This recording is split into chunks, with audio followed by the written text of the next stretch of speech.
At the height of Rome's expansion, especially between the 1st and 2nd centuries of the Common Era, Roman forces designed a variety of helmets for different types of troops.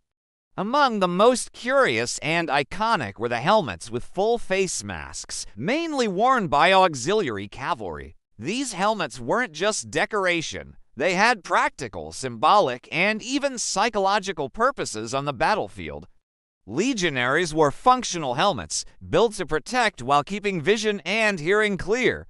Auxiliary cavalry, often non-Roman recruits, had more freedom to blend their own cultural designs into Roman armor. This mix of cultures gave birth to ornate, striking helmets, including the famous face mask types.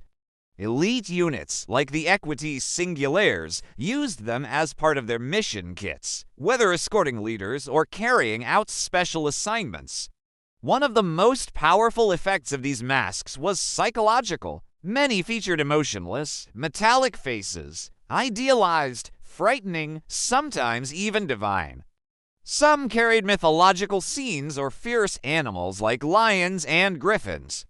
On the battlefield, seeing an opponent whose human face was completely hidden behind cold, expressionless metal created fear and confusion. The blank look made the rider seem beyond pain or fear, weakening enemy morale before the fight even started.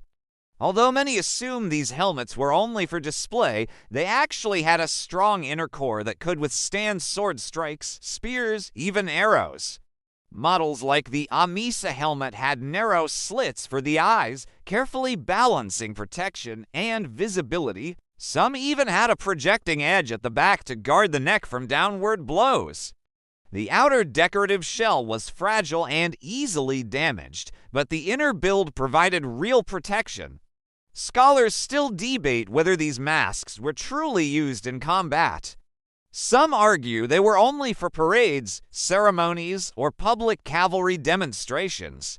But there's evidence certain models went to war. Roman face mask helmets likely didn't limit vision as much as later medieval helmets, making it plausible that elite cavalry actually fought while wearing them. Another important piece is cultural identity. Many auxiliary soldiers came from Gaul, Syria, Germania, and other corners of the empire. The helmets became a way to carry artistic traditions from home while serving Rome. Wearing one wasn't just about armor, it was a symbol of identity and pride, proof that a man could fight for the empire without erasing where he came from. So, next time you imagine a Roman cavalry charge, don't just see swords and shields.